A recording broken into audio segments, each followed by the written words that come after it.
আসসালামু আলাইকুম রহমতুল্লাহ। একটি হাদিস শুনুন। উমর রাদিয়াল্লাহু তাআলা আনহু একদিন তার জনগণকে দেখার জন্য রাত্রে বের হলেন। কিছু দূরে যাওয়ার পরে দেখলেন এক মহিলা একটা পাতিলের ভিতরে পানি গরম করতেছেন আর হাত দিয়ে লড়াইতেছেন। পাশে কয়েকটা বাচ্চা কান্নাকাটি করতেছে। উমর রাদিয়াল্লাহু তাআলা আনহু তার কাছে গেলেন এবং বললেন যে তুমি এখানে কি করতেছো? বাচ্চারা কান্নাকাটি করতেছে, ঘরে কোনো খাবার নাই। তখন ওমর রাদিয়াল্লাহু তাআলা আনহু বললেন, তাহলে এখানে কি করতেছো? বাচ্চাদের সান্ত্বনা দেওয়ার জন্য এই পানি গরম করতেছি। কান্নাকাটি করতে করতে বাচ্চারা একসময় ঘুমিয়ে যাবে।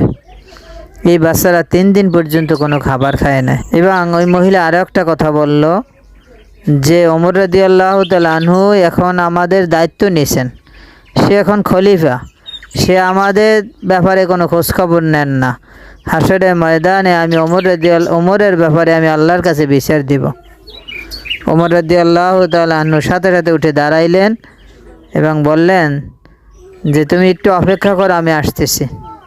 ওমর রাদিয়াল্লাহু তাআলা আনহু সে চলে গেলেন। তার রাষ্ট্রীয় কোষাগার বাইতুল মাল থেকে কিছু খাবার সামগ্রী যা প্রয়োজন সেগুলো নিয়ে বস্তায় ভরে রওনা দেওয়ার সময় সে বস্তা কাঁধে নিলেন।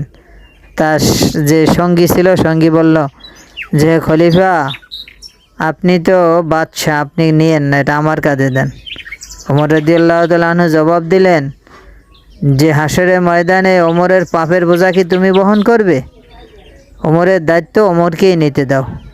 ওমর রাদিয়াল্লাহু তাআলা আনহু সেটা নিয়ে আসলেন এবং যে পাকাইয়া খাওয়াও তাদেরকে।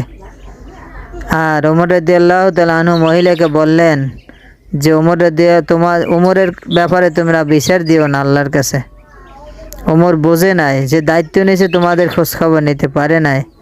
ওমরের ব্যাপারে তোমরা আল্লাহর কাছে বিচার দিও না, যদি বিচার দাও ওমর কোনোদিন জবাব দিতে পারবে না।